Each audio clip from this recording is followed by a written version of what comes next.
আসসালামু আলাইকুম।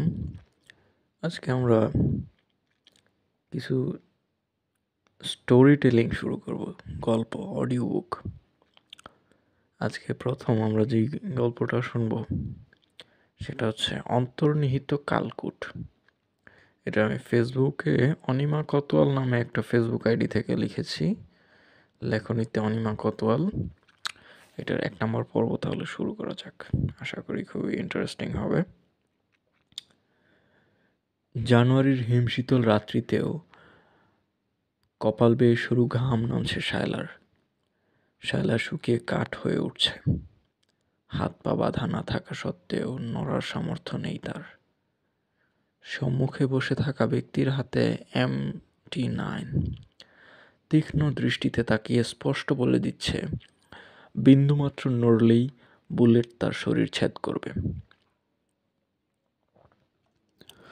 বনানীর আবাসিক এলাকার মোটামুটি উন্নত এই ফ্ল্যাটে আজ একাই ছিল শায়লা। স্বামীর অপেক্ষা করতে করতে সবে কিছুটা তন্দ্রা ভাব এসেছিল চোখে। এমন সময় কলিং বেলের আওয়াজ।